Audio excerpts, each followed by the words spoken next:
Mis hermanos, buenos días, ¿cómo están? Hoy veo mucha deserción. Quiero creer que los hermanos están en la sede que montamos en Melgar, segundito, ¿sí sabía? ¿Ustedes quieren creer lo mismo conmigo? ¿Sí? Yo quiero Yo, creer que hay una sede en Melgar. Edgar dice, yo quiero creer que hay una sede en Melgar. Me alegra mucho verlos, mis hermanos, ¿cómo están? Ginette, ¿eres tú? Sí. Bueno, mis hermanos, abran sus Biblias, por favor, y vamos rápidamente a ver si el Señor nos ayuda esta mañana, como siempre, con el tiempito. ¿En dónde quedamos? Oseas.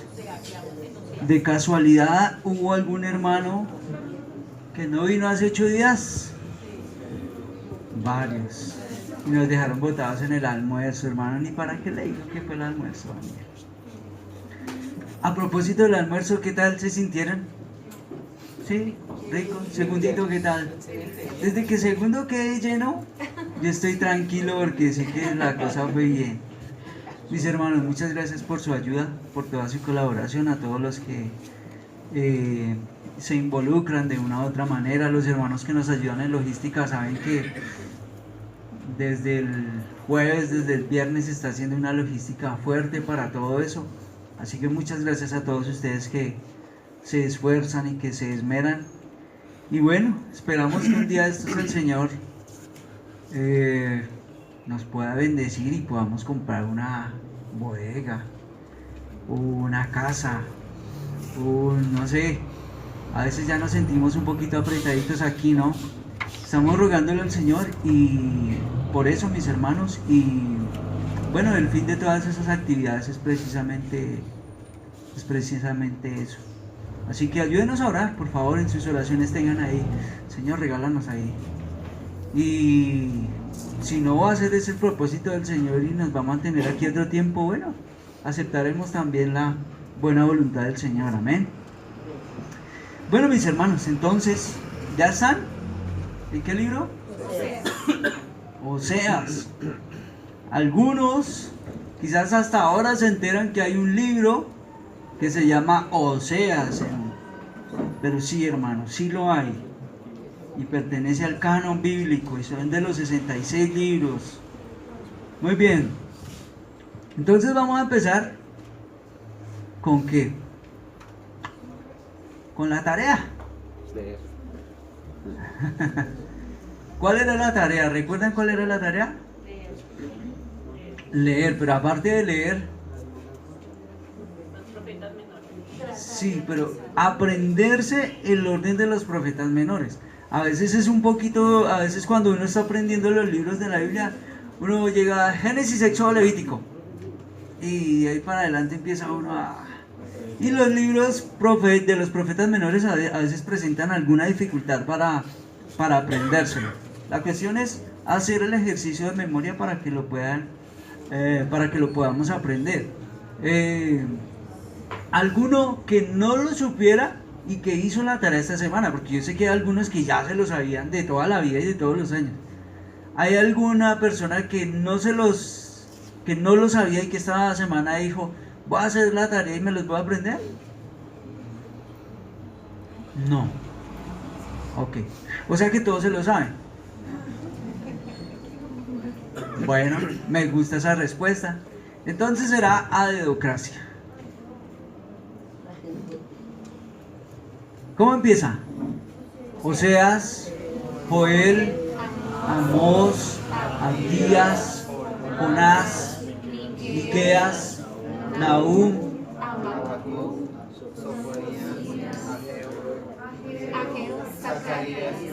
Uy, algunos los vi dudando por ahí. Esto quedó grabado. Edgar, ponga esas caras cuando edite el video, ponga esas caras.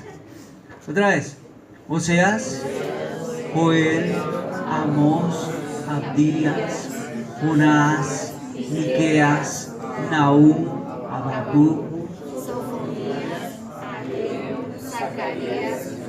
Eso, así, mis hermanos.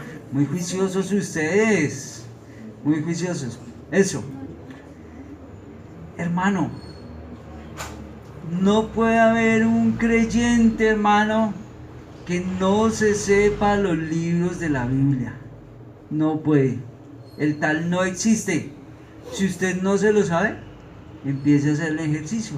No, es que yo llevo 30 años de cristiano en la iglesia. Bueno, hermano, por favor, búsqueme Ezequías. Ahí se pierde. ¿Sí las pilló? Y algunos lo van a buscar. Bueno, pilas con eso. Hermano, mire, el ABC del creyente, aprenderse los libros de la Biblia, eso es como aprenderse las vocales, los 10 mandamientos, eso es como aprenderse el abecedario.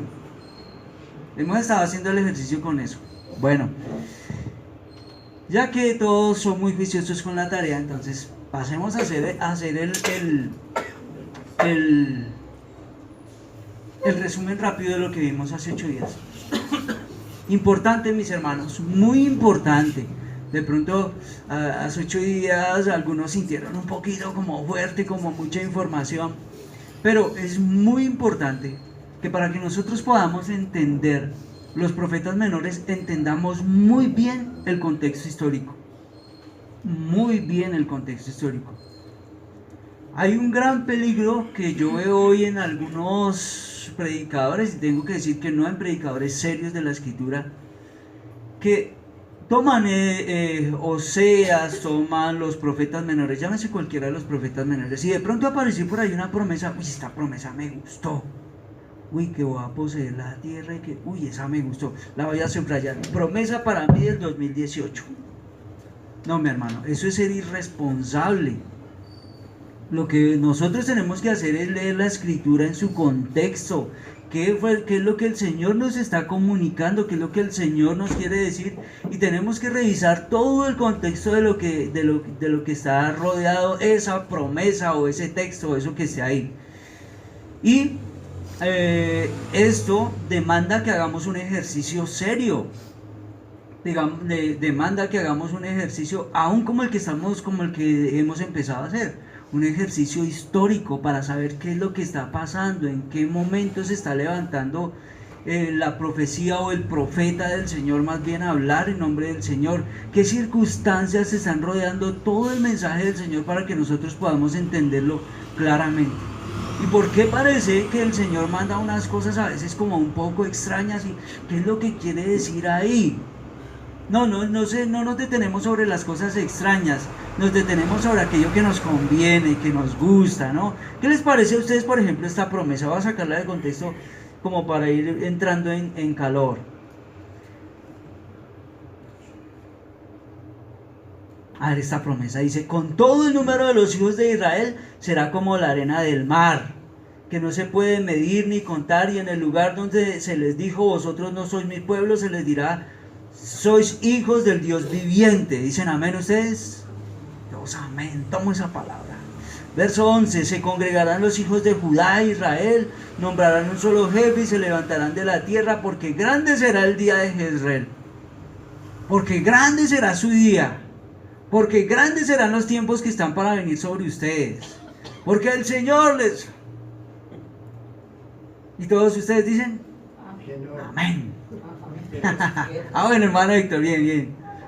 Vamos a revisar todo ese contexto y vamos a mirar si eso sí tiene que ver con nosotros, no tiene que ver con nosotros, en qué medida tiene que ver con nosotros y qué es lo que el Señor nos está comunicando, ¿sí? Así que por eso es muy importante que veamos el contexto histórico, de manera que siempre que entremos a los profetas menores vamos a tener que tener en cuenta esa partecita, y eso pues hace parte del resumen. Muy bien, el Señor toma un pueblo. ¿Cómo se llama ese pueblo? Israel. Un pueblo que le había sido prometido a alguien en especial. ¿A quién? Abraham. Y ese pueblo, en gran número, termina como esclavo. ¿En dónde? En Egipto. El Señor les envía a alguien que los va a liberar. ¿A quién? A Moisés. Y el Señor le da estatutos, le da leyes a Moisés, y empieza el Señor a legislar sobre su pueblo, el pueblo que el Señor había tomado, y lo hace a través de Moisés. Pero Moisés muere y después debe levantarse otro líder, otra persona que guía al pueblo. ¿Quién va a ser? Josué. Y se levanta Josué, y Josué es el líder, es el caudillo que el Señor va a utilizar para que la tierra que Él les había prometido, ellos vayan a poseerla. Nico, ubícame ahí los mapas, por favor. Y ellos van a poseer la tierra liderados ¿por quién? Por Josué. Muy bien. Préstame. Se me quedó el control.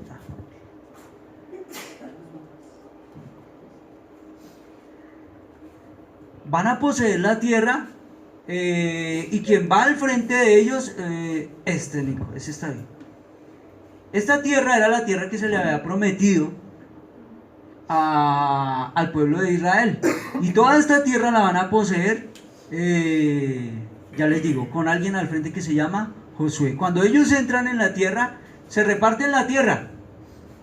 Y se la reparten, ¿cómo? Por tribus. Y cada uno toma como su partecita. Muy bien.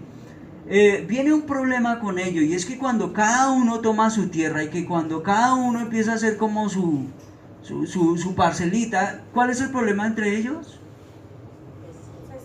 Se separan, se dispersan, y eso hace que el pueblo sea débil.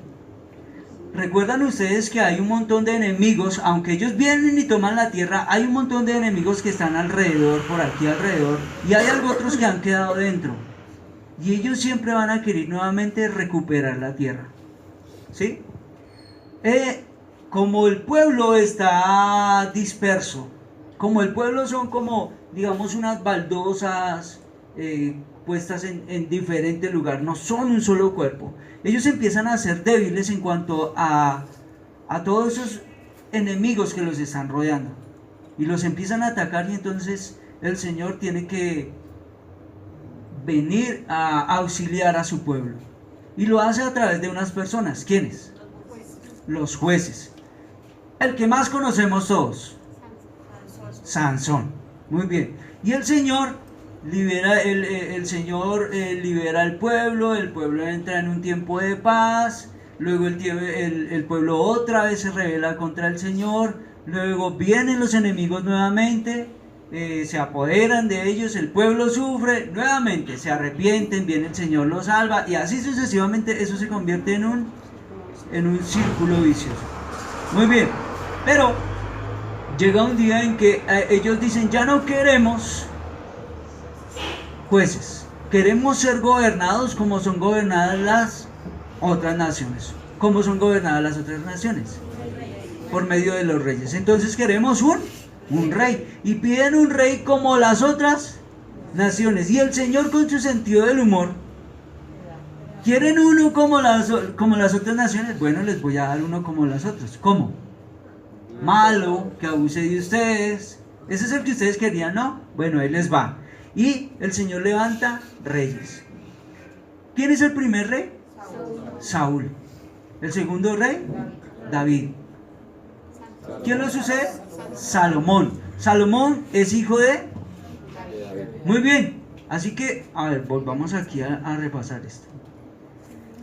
Todo eso lo que les he hablado, supongamos que lo voy a poner aquí en una línea de tiempo. Como el Señor levanta a Moisés, levanta a Josué, levanta a los jueces, y viene el periodo de la monarquía. Y en el periodo de la monarquía están Saúl, David y Salomón. Muy bien, pero muere Salomón. Y cuando muere Salomón, ¿qué es lo que caracteriza el reino de Salomón? La prosperidad. La prosperidad, la grandeza que tiene. ¿Recuerdan ustedes el templo de Salomón? Bueno, para mantener ese templo, para mantener esa grandeza, para mantener esa riqueza, ¿qué se necesita? Pues de impuestos. Dinero. ¿De dónde va a salir ese dinero? De los impuestos. Así que le vamos a cobrar al pueblo un impuesto. Pero resulta que los impuestos eran muy fuertes. Así que cuando Salomón muere, se levantan unas personas y le dicen a Salomón, Jeroboam, al rey, al sucesor de Salomón: bueno, bájenosle a los impuestos un poco. Y entonces Jeroboam dice, Roboam. Roboam. Roboam, sí, Roboam, Jeroboam. Ok, Roboam. Bájenle a los impuestos. Su padre nos estaba poniendo una carga de impuestos bastante fuerte. ¿Qué hace Roboam? Ah, ¿les parece que estaba muy fuerte? Se la voy a poner ahora más fuerte todavía. Y eso trae una. Regálame el otro mapa, Nico. Todas esas tribus ahora. El que está después, el otro. Ese. Todas esas tribus ahora se van a dividir, Señor.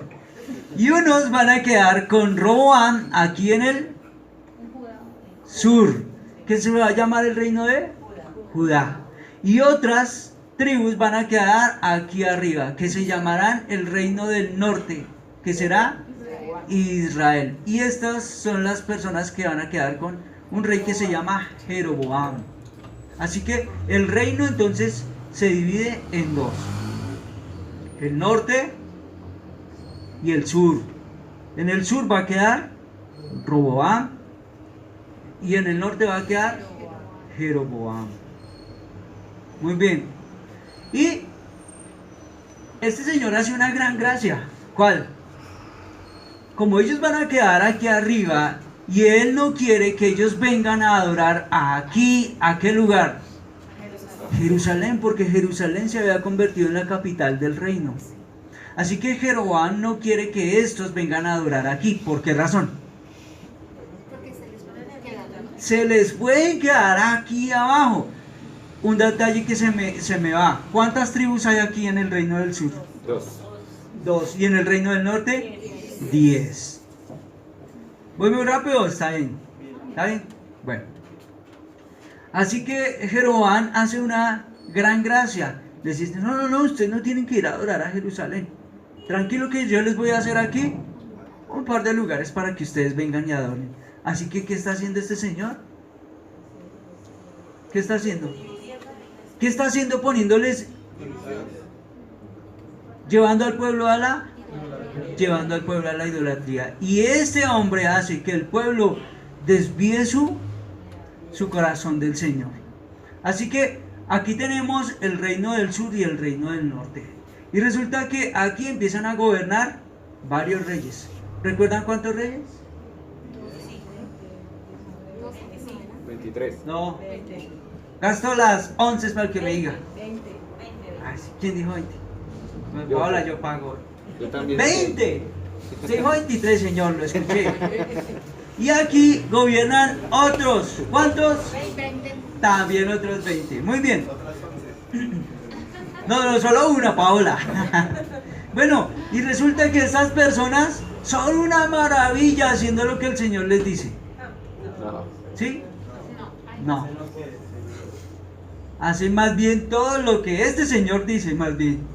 Y esos reyes hacen que el pueblo del corazón, el corazón del pueblo se desvíe. Y este es el reino de Judá. También sufre bastante, aunque es un reino que se mantiene más fiel al Señor. ¿De acuerdo? El pueblo se desvía.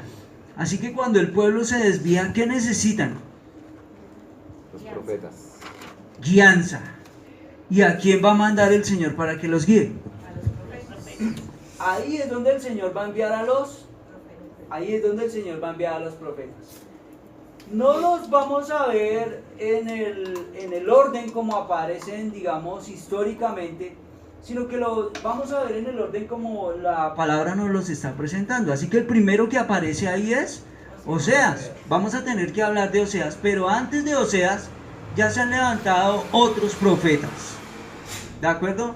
Antes de Oseas ya han venido otros precursores. Valga hacer un apunte que quizás olvidé. Vamos a estudiar los profetas pues que escribieron. Pero ustedes recuerdan que el Señor levantó profetas en medio del pueblo que no escribieron.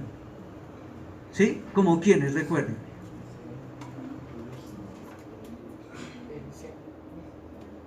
Por ejemplo, Eliseo. Tenemos un libro que se llama Eliseo. ¿Era un profeta? Era un profeta. Elías. Y así tenemos una cantidad de profetas, de hecho algunos hasta desconocidos.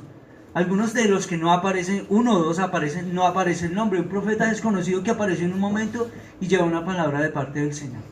Así que hay otros profetas aquí al lado de que son contemporáneos, se puede decir, con Oseas. Bueno, ahí quedamos. Quedamos aquí en esta parte. Resulta que este Jeroboam hizo una gran gracia.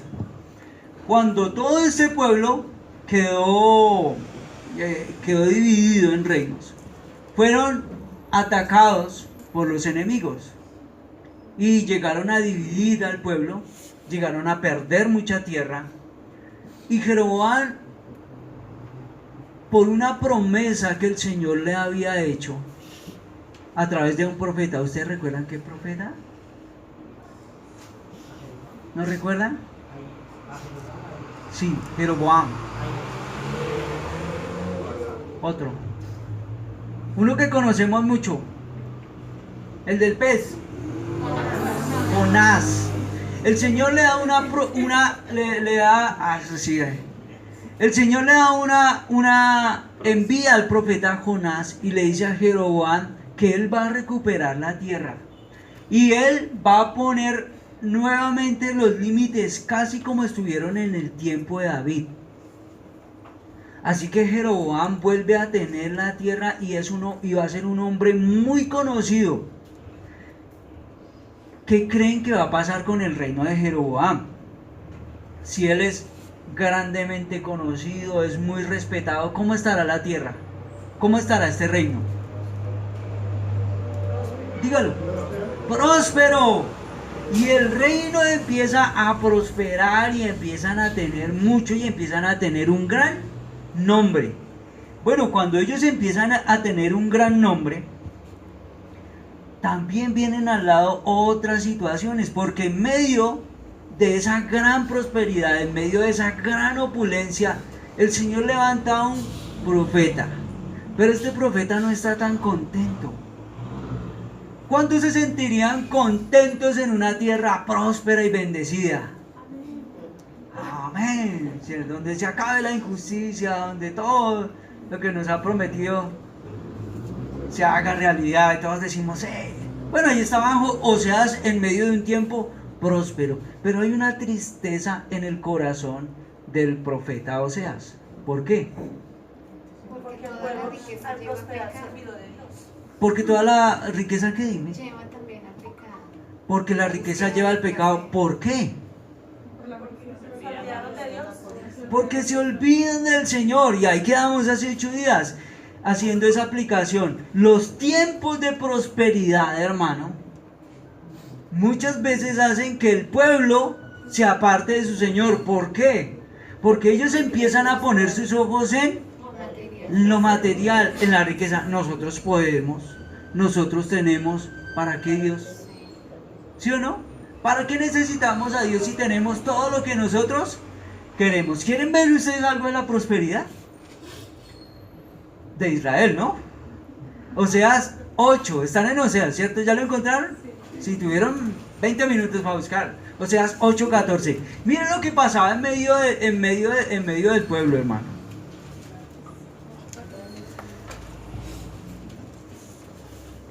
Miren la prosperidad.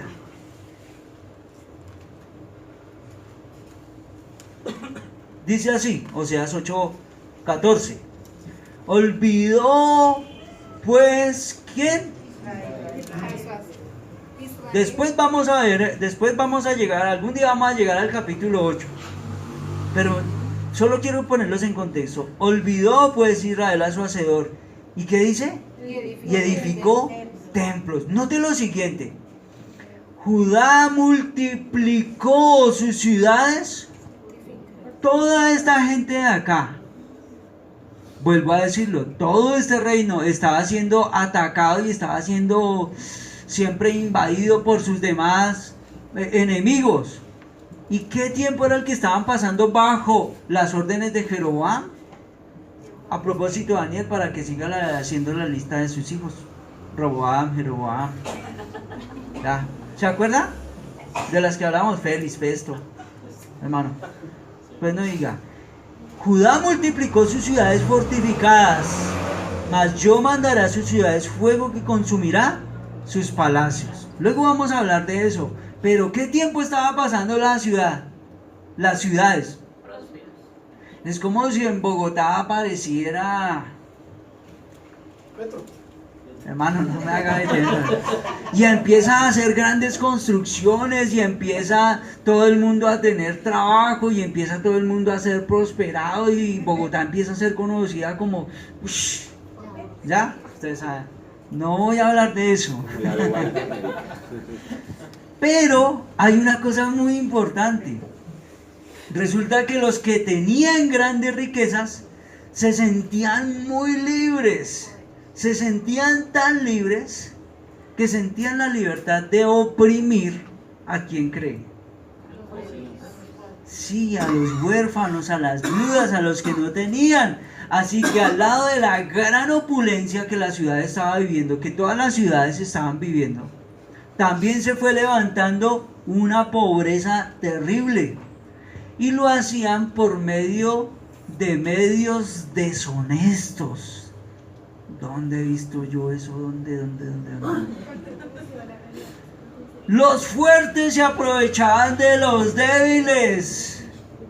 La justicia estaba a merced del soborno. Los tribunales parece que no hacían nada por cambiar la situación. ¿Dónde lo han visto? ¿Dónde? Miremos un texto, Oseas 12:7. No sé, yo estoy leyendo Judá, pero digo Israel.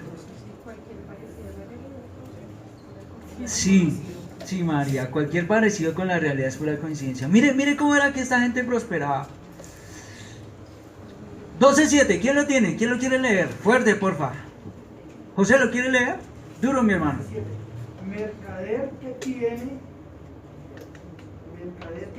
en su mano peso falso, amador de opresión. Uy, hermano, ¿qué versión está utilizando usted? ¿Sí o no? ¿Alguien tiene una Reina Valera? ¿Qué dice la Reina Valera? ¿Dice lo mismo? Ah, entonces yo soy el que tiene una versión diferente. Entonces dice, ¿quién tiene las Américas? Dime, Olguita, duro, por favor. A un mercader en cuyas manos hay balanzas falsas le gusta oprimir. ¿Le gusta qué? Oprimir. Oprimir. Mire la versión que yo tengo, dice, Canaán tiene en su mano pesas falsas, le gusta defraudar. ¿Han visto eso? ¿Lo han visto en algún lado? Sí. Bueno, de esa manera era como el pueblo, es un poco del contexto en el que el pueblo estaba viviendo. En medio de todo esto, mis hermanos, Israel también viene a sufrir, el reino del norte viene a sufrir un periodo de debilidad. Por todo este contexto del que estamos hablando. Se levantaba porque Jeroboam no iba a durar para siempre. Y hubo un tiempo en el que se levantaba un rey, se levantaba otro. Y pasan unas cosas muy curiosas, y es que un rey mata a otro para él mismo hacerse rey. Y viene otro y mata al otro, y así sucesivamente. Y viene un periodo de inestabilidad en medio del pueblo. Hasta que este pueblo, eso va a ser muy importante en la historia, ténganlo en cuenta. Este pueblo va a ser invadido por un reino, por el reino asirio que está por aquí y por este lado, y va a desaparecer totalmente. El pueblo de Israel, el reino del norte, va a desaparecer, van a ser exiliados, va a venir a Siria, los va a llevar cautivos y no se va a volver a saber nada más de ellos. Bueno, resulta que este es un poco del contexto histórico. Así que vámonos entonces a Oseas, mis hermanos. Como yo sé que ustedes son unos hombres juiciosos que leyeron ya la escritura y todo. Verso 1, palabra de que Jehová dirigió a Oseas, hijo de Beri, en días de Usías, Jotam, Acaz, ojo Daniel, tome nota, y Ezequías, rey de Judá, y en los días de Jeroboam, hijo de Joás, rey de Israel. Les resumo todo eso. Hay unos reyes aquí en el sur y hay unos reyes aquí en el norte. ¿Cómo se llama aquí el rey del norte? Jeroboam. Mientras tanto hay otros reyes aquí en el sur. ¿De acuerdo? ¿Cuál es, mis hermanos, el gran problema que nosotros, o que ustedes que ya leyeron, encontraron con Oseas? ¿Qué es lo que lo pone a uno a que le mueve el piso cuando uno lea a Oseas? El Señor le dio una orden que se casara con una prostituta y él tuvo que obedecer porque él sabía lo que le esperaba, pero sin embargo obedeció al Señor. ¿Ustedes se imaginan? ¿Sí lo leyeron bien? Verso 2. Comienzo de la palabra que Jehová habló por medio de Oseas. Dijo Jehová a Oseas: ve, toma por mujer a una prostituta y ten hijos de prostitución con ella, porque la tierra se prostituye apartándose de Jehová. ¿Quién quiere leer las Américas? Esa palabra aquí, prostituta, no me gusta. ¿Quién quiere leer las Américas? Fornicaria dice en la Reina Valera. Olguita, duro, por favor. Cuando por primera vez el Señor habló por medio de Oseas, el Señor le dijo: anda, toma para ti una mujer ramera y no trae gravemente abandonando al Señor. No, yo diciendo que será más suave. ¿Sí está claro o no está claro? ¿Sí está claro lo que el Señor le manda hacer al profeta? Bueno, mis hermanos, ustedes recuerdan que el profeta estaba muy íntimamente ligado con unas acciones simbólicas que el Señor lo mandaba hacer. ¿Sí? Tenemos, si ustedes son curiosos y averiguan y entran por ahí en internet, van a mirar una cantidad de argumentos en cuanto a cómo así que el Señor manda al profeta, a un profeta del Señor, a que se case con una ramera, con una prostituta. ¿Qué es lo que está pasando ahí? ¿Por qué el Señor manda hacer eso? Voy a ir rápidamente. Encontramos básicamente 4 argumentos. Voy a leer. Uno de esos argumentos dice que este matrimonio nunca se llevó a cabo en la realidad, sino que este matrimonio fue solamente como un símbolo, que en realidad no se llevó a cabo. Bueno, cuando uno mira el relato en contra de ese argumento, uno dice, ¿sí tiene como mucho de simbólico? No, no tiene nada de simbólico. Cuando los hijos son simbólicos, no, la relación de ellos es simbólica. No, señor. Otro punto de vista es que dice que el matrimonio se llevó a cabo. ¿Cómo se llamaba la esposa que iba a conseguir? Gomer. Apunte, Daniel. Es el matrimonio, que ese matrimonio sí se llevó a cabo. Y que Gomer era una mujer deshonesta ya para ese momento. Posiblemente, dicen algunos, que era una prostituta del templo. Bueno, ¿cuál es el problema con eso? Que Dios manda al profeta a hacer algo intrínsecamente malo. ¿Por qué? ¿Por qué? Porque el pueblo no se podía unir a una... No, el profeta no se podía unir a una prostituta. Otra tercera opinión. Dice que el relato lo que trata de exponer es la infidelidad religiosa. Gomer resultó fornicaria, pero en el sentido de hacerse adoradora de falsos dioses, como en general todo el pueblo de Israel lo había sido. Y un cuarto punto de vista, después de preguntar, después de haberle quemado pestaña a todo esto, y después de que Humber me diera su visto bueno, creemos que este es el punto con el que nosotros nos identificamos, con el cuarto punto. Que el matrimonio sí fue una realidad, pero que Gomer, para el momento que ella se iba a casar, ella era casta. Solo después ella se convirtió en una mujer adúltera. Aunque el Señor advierte a Oseas cómo va a ser la situación luego con esta mujer. ¿Me di a entender? Oseas sabe que se va a casar con una mujer, pero que esa mujer va a ser una adúltera y va a caer en la fornicación luego. O sea, que no es adúltera en su acción en este momento, pero que es una adúltera en su intención, en su corazón. Será una mujer adúltera, aunque no lo es en este momento en su acción, pero lo es en su intención. Muy bien. ¿Cómo la ven? ¿Saben cómo veo yo sus ojos de aquí para allá? Así los veo. ¿Qué hace Oseas? Caso. Oseas hace caso. ¿Por qué?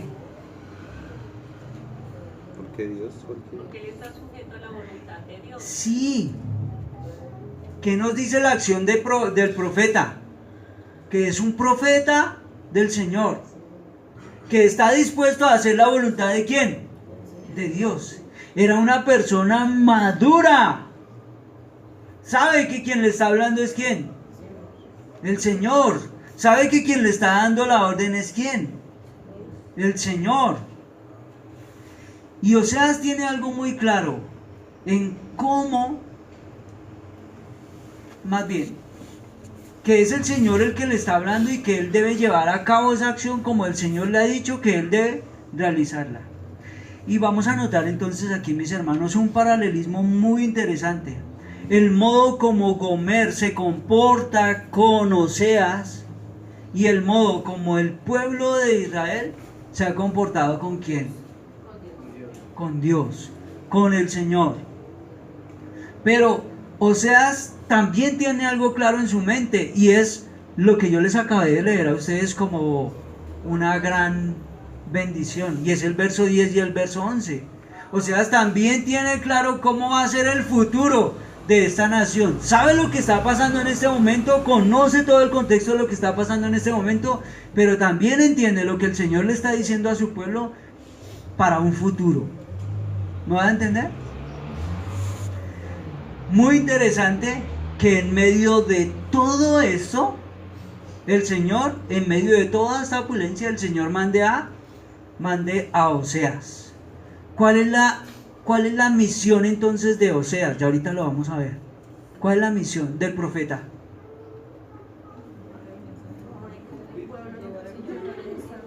Advertirle al pueblo, advertirlo. La nación está en un peligro inminente. Y el Señor envía al profeta Oseas para decirles: ustedes se han apartado del Señor y ustedes van a ser llevados cautivos. Todo el pueblo va a ser tomado cautivo y va a ser llevado. ¿Por qué? Porque un día el Señor amaneció de mal genio y dijo: me están cayendo mal y me los voy a llevar cautivos. ¿Por qué? Sí, Señor. A ver, vamos a ver. Verso 2. Comienzo de la palabra que Jehová habló por medio de Oseas. Dijo Jehová a Oseas: ve, toma por mujer a una prostituta y ten hijos de prostitución con ella. ¿Por qué? El texto lo resuelve. ¿Por qué? Porque la tierra se prostituye apartándose de... ¿Qué había hecho toda esa gente? Apartarse del Señor. Pongámonos un poquito en los zapatos de Oseas. Hay una gran opulencia, y en medio de toda esa gran opulencia y de toda esa riqueza, el Señor manda al profeta para dar ese tipo de mensaje. ¿Cómo creen ustedes que el pueblo lo recibe? ¿De qué está hablando no? ¿Está loco?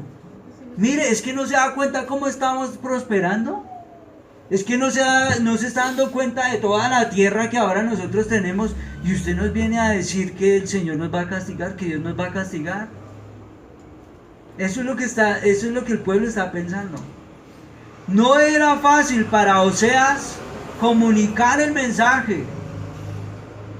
Y el Señor, ay hermano, el Señor utiliza un método con el profeta y tiene que, digámoslo así, tiene que convencer el corazón del profeta y hacer que el profeta sienta lo que el Señor le quiere comunicar al pueblo. Y lo va a hacer de una manera, hermano. ¿Sí me estoy dando a entender? El Señor dice, luego lo vamos a ver, porque es que eso es lo que la Escritura nos deja ver, cómo el Señor se siente con su pueblo. Necesito que ellos entiendan lo que yo como yo me siento con respecto a ustedes por su fornicación y por cómo ustedes se han apartado. Se lo voy a comunicar a través del profeta, pero necesito que este profeta vaya y les comunique claramente. Así que venga, Oseas, vamos a hacer la tarea. Ustedes ven a Oseas, Señor, pero ¿yo qué tengo que ver ahí? ¿Yo he sido fiel? ¿O no? El profeta dice, ¿yo qué tengo que ver ahí? Pues ellos son los que se han apartado, yo no. No me meta en ese. ¿O sí? No. Llama al profeta y le dice, Oseas, ve, toma por mujer a una prostituta y ten hijos de prostitución con ella. Señor, perdóneme, Señor, ¿y yo qué tengo que ver ahí? ¿Y yo por qué? ¿Por qué no manda a otro? ¿Por qué no le da esa tareita a otro? ¿Sí ven ustedes eso en el profeta? No. Vemos al profeta del Señor rendido totalmente a la instrucción que el Señor le da. ¿Por qué, Señor? ¿Por qué? ¿Por qué es necesario esto? ¿Por qué? ¿Qué dice la Biblia? ¿Por qué? ¿Por qué es necesario darles ese mensaje? Lea, mi hermano, lea para que después no diga que yo los llevé por un falso camino. Porque la tierra fornica apartándose de Jehová. Hay una razón clara. Porque la tierra se prostituye apartándose del Señor. Este pueblo sabía lo que tenía que hacer. Sabía a quién tenían que adorar. Se les había dado mandamientos. Se les había dado instrucción. El Señor les había dicho cómo debían comportarse cuando llegaran a la tierra. Eso ya lo hablamos. Y entonces ese pueblo malo, ¿no? Malo ese pueblo. ¿Dónde vamos, hermano? 3. Verso 3 y verso 4. Entonces el profeta, después de haber tenido una gran discusión con el Señor, fue pues y tomó ¿a quién? A Gomer, hija de, ojo Daniel, la cual concibió y le dio a luz un hijo. Verso 4. Entonces Jehová le dijo, esperen, hermano, esperen, vamos por pasos. El Señor está tan involucrado con el plan que le dio a Oseas, que el Señor mismo le va a poner nombre a sus hijos. Claro, María, por una razón. El Señor no solamente le dice a Oseas, vaya, tome por mujer a una prostituta, tenga hijos con ella. El Señor está tan involucrado en decirle al pueblo claramente, en decirle al profeta claramente el mensaje, que empieza a ponerle nombre a sus hijos. A ver, ¿cuántos de ustedes le pondrían estos nombres a sus hijos? ¿Cómo? A ver, el nombre... No, de uno de los... Olguita, ¿por qué le pusiste a Yeshua?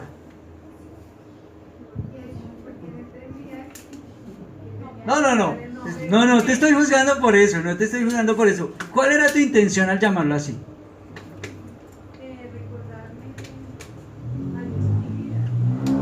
Uno les pone hijos a sus nombres como... No, nombres a sus hijos.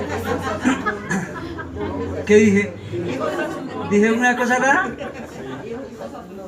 Yo no sé qué es lo que dije, pero uno quiere ponerle los nombres a sus hijos como, por ejemplo, Nicolás, el vencedor entre el pueblo.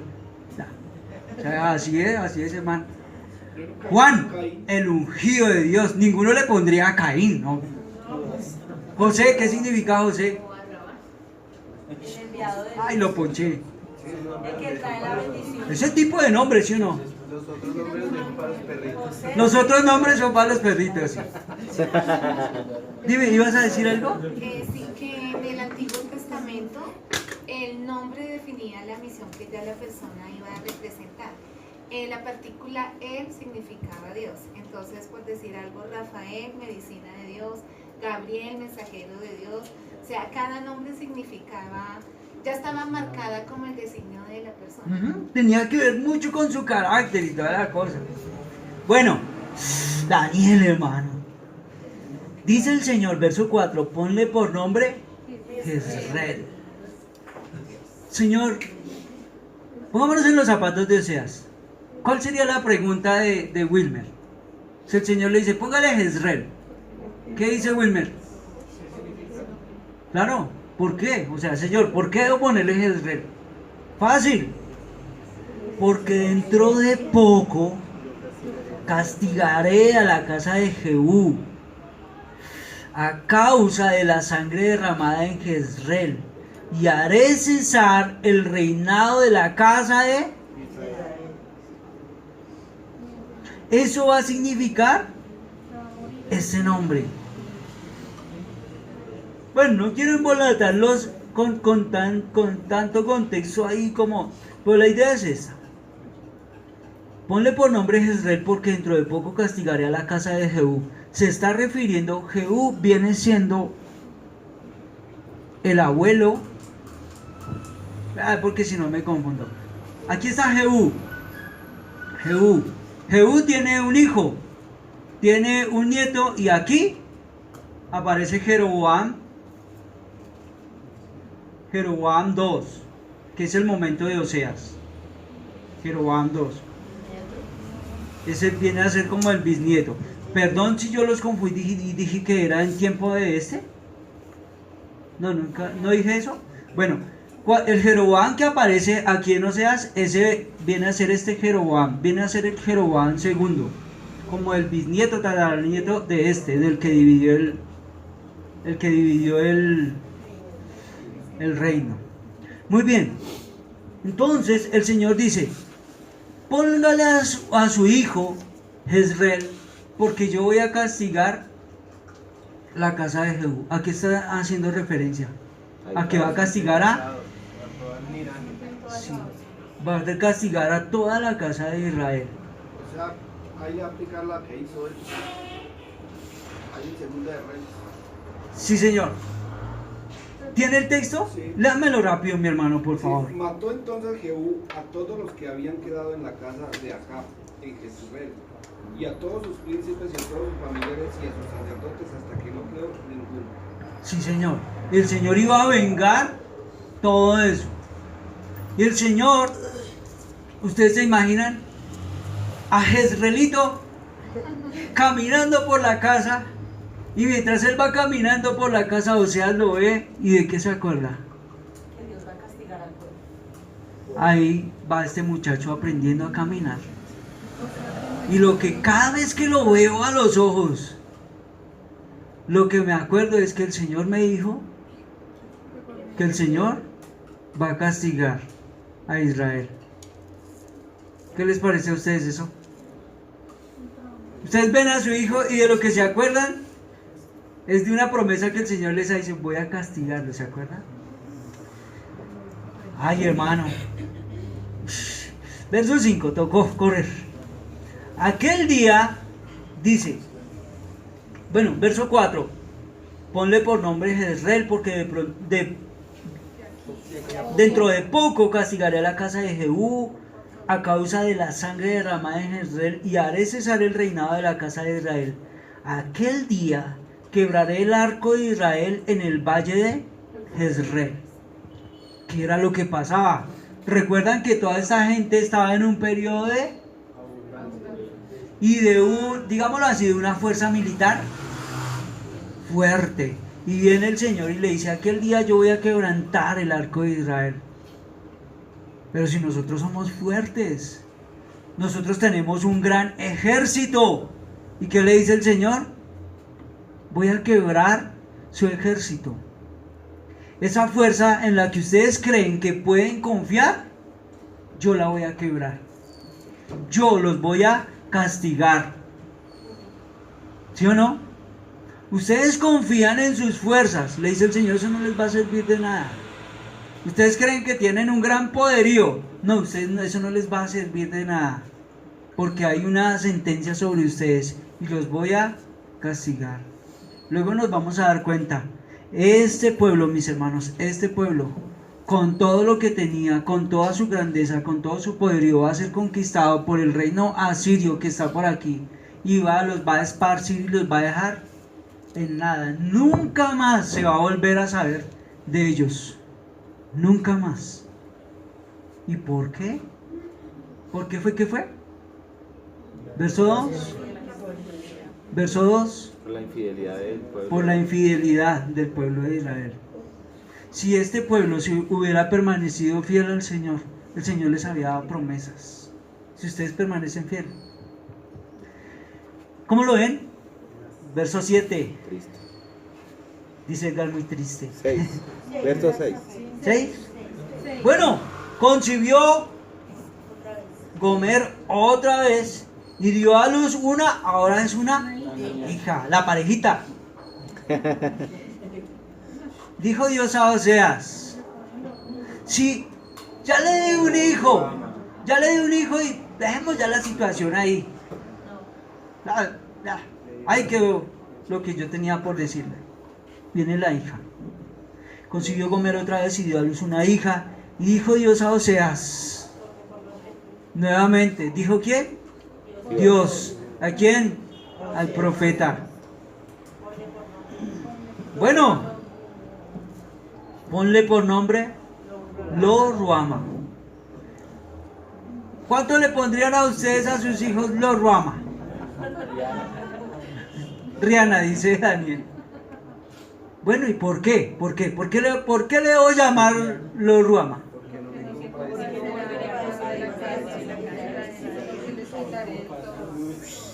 No volveré a compadecerme. ¿Cómo lo ven, hermano? Porque no me compadeceré más de la casa de Israel. Note, ni los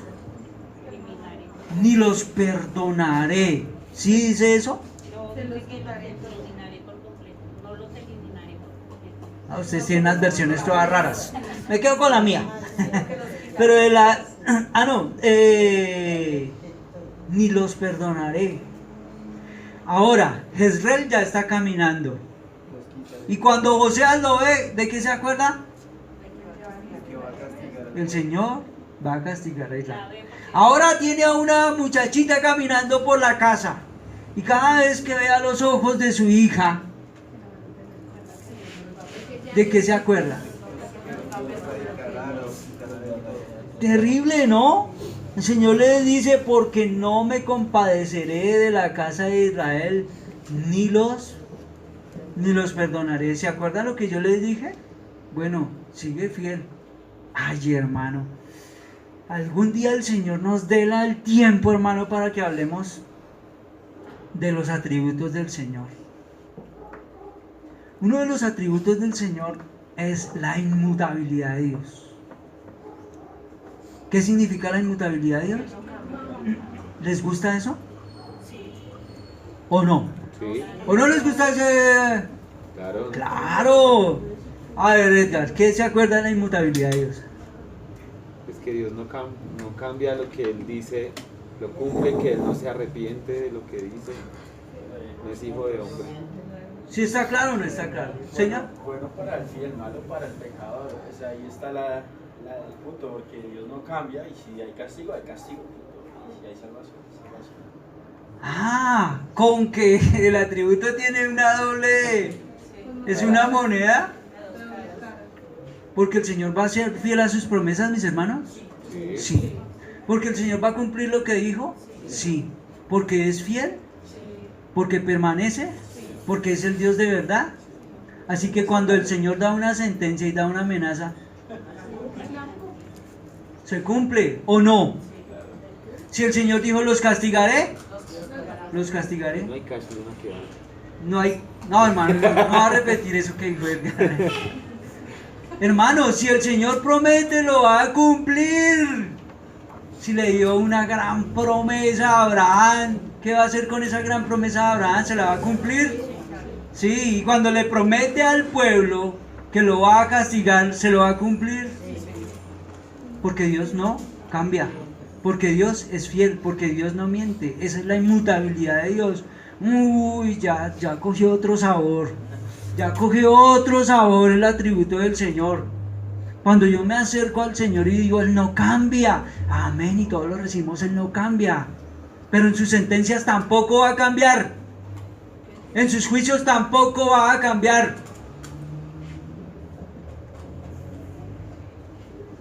¿Verso qué? Sí. Ponle por nombre lo Ruama, porque no me compadeceré de la casa de Israel ni los perdonaré.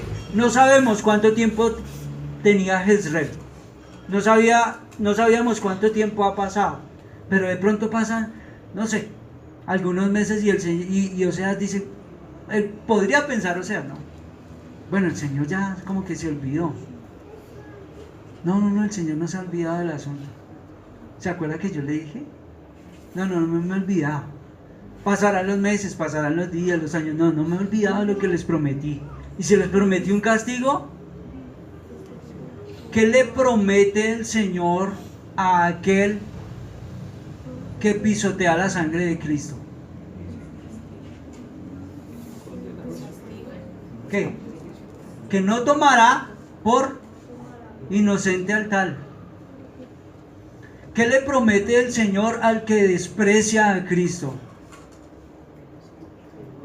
Los hermanos de los jueces. ¿Qué le promete? ¿Qué le promete el Señor al impío que no cree? ¿Lo va a cumplir? Lo va a cumplir. No, es que Dios es un Dios tan amoroso. Ahí les doy un comercial para que vengan el jueves. Algunos piensan que Dios es tan amoroso que por eso Él nunca va a enviar a nadie al infierno. ¿Cierto? No. Venga el jueves, hermano, que vamos a charlar de ese asunto. Note, verso 7. Pero de la casa de Judá, uy, hermano, esto está quedando grabado, ¿verdad? Sí, Señor. Pero de la casa de Jehová tendré misericordia, lo salvaré por Jehová su Dios. No lo salvaré con arco, ni con espada, ni con guerra, ni con caballos, ni jinetes, dice el Señor. ¿De quién está hablando el verso 7? ¿De quién? De la casa de Judá. O sea, ¿de quiénes? Eso, Joana. ¿Qué le ha dicho el Señor por medio del profeta a los del reino del norte? A pesar de que ustedes tengan mucha fuerza militar, no les va a servir. Pero el verso 7 dice, pero, de la casa de tendré misericordia. O sea, de estos de aquí abajito, tendré misericordia. ¿Y qué dice el Señor? Lo salvaré. Lo salvaré. Por Jehová su Dios. ¿Cuál es la razón para que el Señor quiera salvar a Judá? Porque ellos no se apartaron del Señor y siguieron las leyes y le obedecieron y le adoraron. Siguieron fieles a Él. ¿Y de dónde sacas tú esa idea? Porque ellos dos fueron los que se quedaron ahí abajo y adoraron al Señor. Nosotros fueron los que se corrompieron. Pues abajo en Judá hubieron tiempos de reyes que hicieron lo malo, pero más de los que seguían como la guianza del Señor, seguían adorando. Llegaba un rey que acababa con todos los templos de la adoración pagana y volvía a instaurar la adoración al Señor. Y además él no podía acabar con Judá porque de ahí era que iba a venir Mesías. Yo, Por la promesa que le había hecho a David. Por él mismo. sí, Señor, Por él mismo. ¿por qué? ¿De dónde saca usted eso? Ahí dice. ¿Qué dice? Por Jehová Léalo, su Dios. léalo. Lo salvaré por Jehová su Dios. No se trata de ustedes, se trata de... Y eso humilla, hermano. Y eso humilla el alma, porque es que yo lo salvo a usted, Daniel, porque no se trata de usted. Se trata de la gloria del Señor por Él mismo. Y entonces, sí tenemos que hablar de lo que ustedes han dicho, de las promesas que el Señor ha dicho, porque Él no se va a dejar sin testimonio a Él mismo. El Señor había prometido, sí, una promesa sobre la casa de David. ¿Por qué?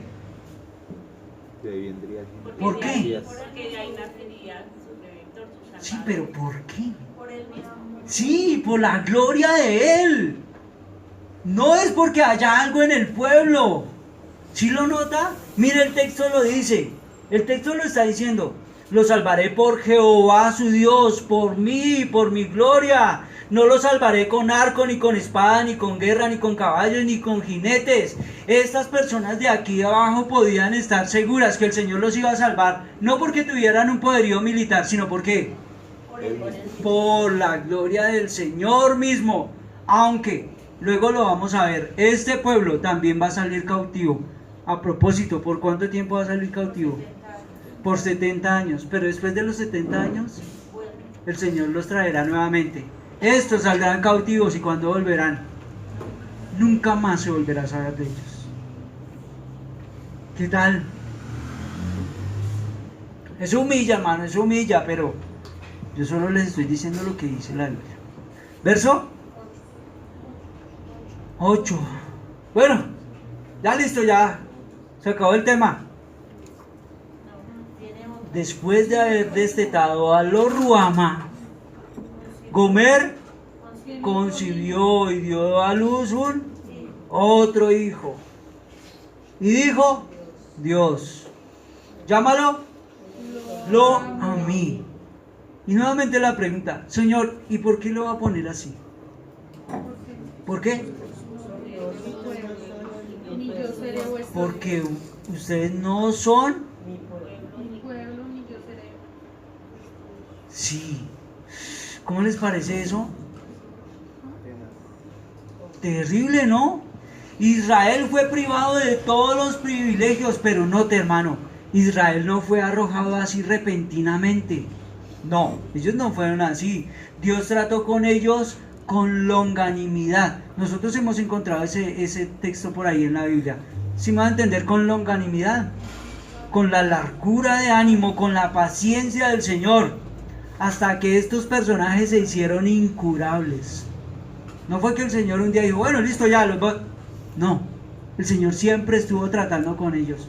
El Señor siempre les envió profetas y le dijo, corrijan su camino. Por ahí no es. El Señor siempre les advirtió. Lo a mí. ¿Qué significa lo a mí? Porque no son. Pueblo, ni yo soy. Ajá, muy bien. O sea, ellos se habían comportado de tal manera que el Señor ya no veía en ellos a sus. Estos dan testimonio de que definitivamente no son mis hijos, no son mi pueblo. ¿Cómo se llama el primer hijo? ¿Qué significa Jezreel? Yo los castigaré. La hija, Lo Ruama. Lo Ruama. ¿Qué significa? Que no va a tener No va a tener misericordia, pues No ama, perdonará. dice también en otra versión. Ok. Lo a mí. Ellos ya no son su pueblo. Ustedes ya no son mi pueblo. Y alguno podría decir, o sea que Dios sí se olvida de sus hijos. ¿Sí? O sea que en algún momento uno puede ser hijo, pero puede pasar que en algún momento deje de ser hijo. Nunca fueron hijos. Chévere el problemita, ¿no? Ya entendemos todos que no puede ser así. Note lo que viene en el verso 10, hermano. Verso 10 y verso 11. Con todo el número de los hijos de Israel será como la arena del mar. ¿Por qué? Porque él se lo había prometido a Abraham. Porque el Señor ya lo había prometido, sí. Y aunque ellos van a salir desterrados, y aunque ellos van a salir cautivos de esa manera, el Señor no va a acabar con ellos, o sea, no va a erradicar totalmente al pueblo de Israel. ¿Por qué? Por la promesa que le hizo Abraham. Por él mismo nuevamente.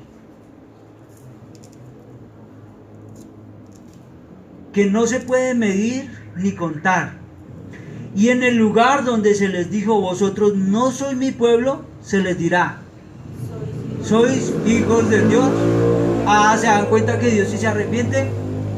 No, ¿Se arrepiente? no. Entonces, ¿qué fue lo que pasó? Alguno que me diga mientras tomo agüita. Que aún estando en esa tierra que no adoraba al Señor, estaba ahí un remanente de su pueblo, y por ese remanente es que el Señor hizo sus Ese puede ser una promesa de doble cumplimiento. Dígale ya. Que sí puede ser una promesa de doble cumplimiento. ¿Ustedes qué dicen? Edgar dice que sí puede ser una promesa de doble cumplimiento. Porque hace un momento les acaba de decir, ustedes no son mi pueblo. Pero después él les dice, en el lugar donde se les dijo que ustedes no eran, en el lugar donde se les dijo, vosotros no sois mi pueblo, se les dirá, sois hijos del Dios viviente. Nos dan la promesa del Señor, yo los voy a castigar, pero así como los voy a castigar, los voy a sostener también. Y aunque ustedes tienen que recibir el castigo por su infidelidad, el Señor los va a mantener. ¿Por qué razón? Por él mismo. Por Él mismo, por la gloria del Señor mismo. Verso 11. Se congregarán los hijos de Judá y rey Israel. Nombrarán un solo jefe y se levantarán de la tierra, porque grande será el día de Jezreel. El pueblo sería diezmado una y otra vez por las persecuciones, hermano, por las guerras que ellos iban a tener. Sin embargo, tenemos una extraordinaria profecía que anunció Dios que iba a aumentar aún así su número. Y finaliza anunciando que en el lugar donde se les dijo, ustedes no son mi pueblo, se les dirá, sois hijos del Dios viviente. En aquel día, hermano, habrá un retorno de Israel. Y hay una profecía, sí, como dice Edgar, una profecía cumplida con el retorno de estas personas que van a volver de la cautividad de Babilonia. Porque el Señor había dado una promesa mucho tiempo antes. Estas personas saldrán y se dispersarán, pero algún día volverán. Estas personas saldrán al exilio y estarán allí por 70 años, pero volverán nuevamente y aquí se volverán a reunir todos ellos tiempo después. ¿Cumple el Señor su palabra? ¿Cumple el Señor sus propósitos? ¿Cumple el Señor lo que Él ha dicho? Vamos terminando, mis hermanos. Los hombres no pueden ser halagados en sus caminos pecaminosos. Hay algunos hombres que aún siguiendo su camino pecaminoso prosperan y triunfan en el mundo. Pero tenemos que decirle que su transgresión contra el Señor los va a alcanzar. La iglesia del Señor hoy tiene que ser advertida, porque hoy hay una iglesia que se vuelve contra su Señor y no pueden ser halagados. Tenemos que hablar de nuestro pecado y tenemos que hablar este temita del pecado en medio de la iglesia. Sí. ¿Es necesario? Sí. Porque el Señor nos manda que lo hagamos. Mijito, por ahí no es. Y algunos cuando escuchen a veces este tipo de mensaje en medio de la iglesia, del pecado, uy no, ese no me gustó, mejor me voy. No me gusta. Es que ya solo hablan de pecado y de infierno y de... Yo mejor me voy para otro lado.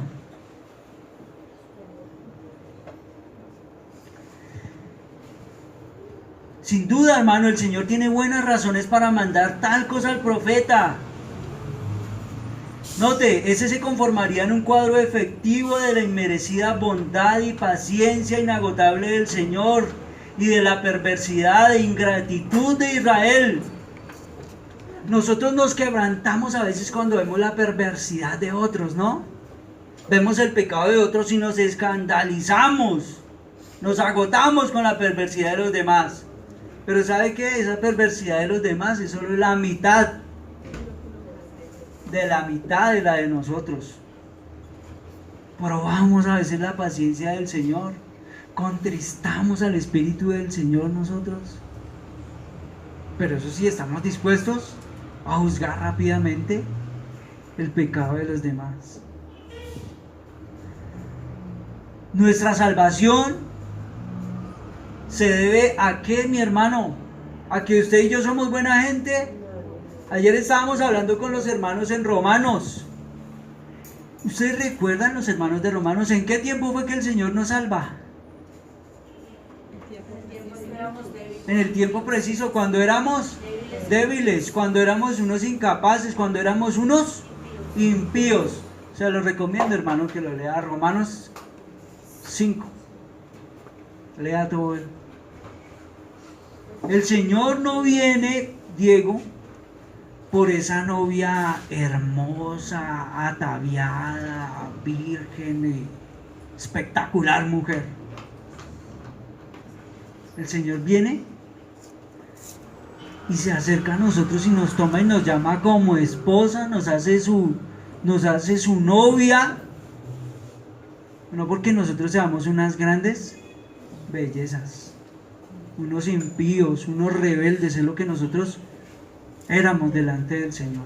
Y el Señor aún así toma a su novia y, como dice Efesios, Él está haciendo una perfección hoy en medio de su iglesia para presentarse a Él mismo una iglesia sin mancha y sin arruga. El Señor toma a la novia, Daniel, y es una novia tan imperfecta que Cristo mismo empieza a trabajar en ella y empieza a perfeccionar todas esas imperfecciones en ella. ¿Para qué? Para presentársela a Él mismo, una iglesia sin mancha. Y eso es lo que el Señor está haciendo hoy con su iglesia. Porque todo esto se trata de ¿quién? Del Señor, no de... Es que el Señor lo escogió a usted porque usted es... Que Diego con esa pinta, hermano. Usted se merece ser hijo de Dios. No. A ver, le maltrato un poquito, Diego. ¿Qué es lo que dice el Señor de Diego? ¿En qué condición estaba él? Impío, muerto en sus pecados, o sea, viviendo para su pecado. Enemigo, rebelde. ¿Qué se merecía él? Muy buena gente él, amigo del Señor, enemigo del Señor. ¿Lo humilla eso? Pero qué bueno o no. Porque en esa condición es que el Señor se acerca a Diego y le dice, usted es, y el Señor lo trae. ¿Por qué? Por Él mismo. Por la gloria del Señor mismo. Y Diego dice, amén. Amén. Qué bueno que no es por mí, ¿o no? Qué bueno que no es por mí. Y si no es por mí, la entrada no es por mí. El continuar, el permanecer, ¿es de quién? Del Señor, hermano. Uy, Diego, nuestra salvación se debe así a la misericordia del Señor, no a ningún mérito nuestro, hermano. Segura es la salvación porque el autor es ¿quién? El Señor. Si Él obra, ¿quién puede impedirlo? Si Él obra, ¿quién puede terminarlo? Si el Señor obra, se le va a caer alguno de la mano.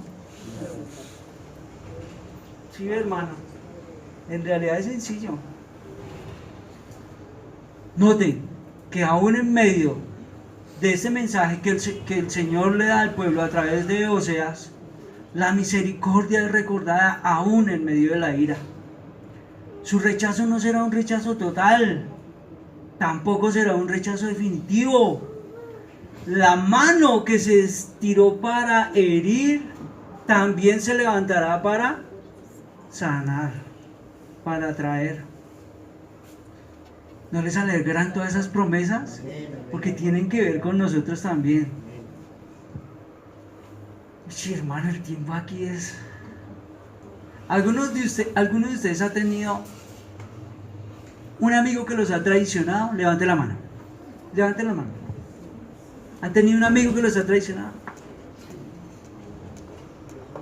¿Qué dicen ustedes de ese amigo que los ha traicionado?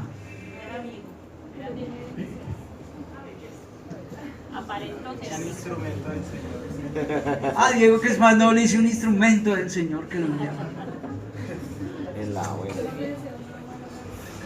La otra cara de la moneda. ¿Alguna vez ustedes y yo, claro, han sido el amigo que traicionó? Arriba la mano, porque así como ustedes tienen...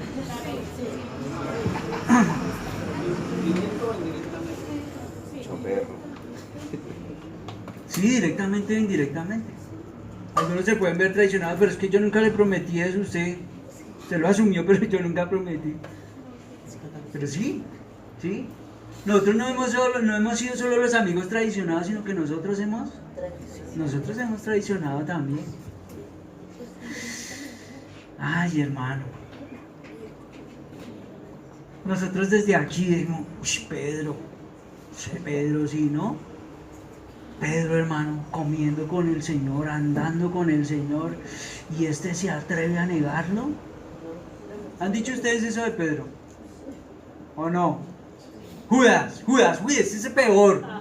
Judas andando con el Señor, comiendo con el Señor, y de Judas, ¿no? El pueblo de Israel, ven toda la provisión del Señor, ven las promesas del Señor hechas en medio de su pueblo, en medio de su tierra, como el Señor los mantiene, y esto se rebela en contra del Señor. ¡Qué pueblo!, ¿no?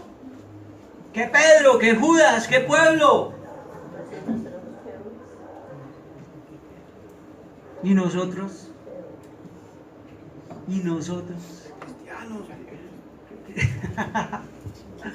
Ah, hermano, el Señor ha tenido largura en su ánimo también para con nosotros. Nosotros no hemos permanecido fieles como el Señor demanda que seamos fieles. Y hoy tenemos que decirnos a todos, mis hermanos,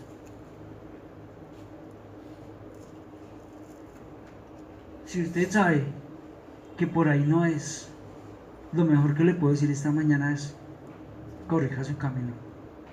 Usted entiende el mandamiento, a usted se le ha comunicado la verdad y a usted se le ha comunicado el evangelio. Nunca puede decir que no se le dijo, nunca puede decir que no se le advirtió. Usted y yo hoy sabemos lo que tenemos que hacer porque la palabra se nos ha sido comunicada. ¿Qué deberíamos hacer?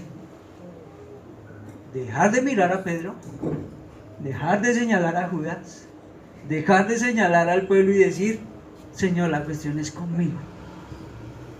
La cuestión es conmigo. Yo no he sido ese incondicional que a veces pienso que soy. No lo soy. Será hora de corregir nuestro camino, mi hermano. Será hora de volvernos al Señor. Yo sé que usted podría hallar una cantidad de aplicaciones. Sé que usted podría hallar una cantidad más de cosas en el capítulo de Oseas. Así que, mis hermanos, el Señor les ayude en la tarea. Y si encuentran muchísimo más, por favor, compártanlo. Oremos, mis hermanos, y que el Señor nos ayude. Padre, gracias por esta mañana. Señor, tu palabra nos ha sido comunicada de una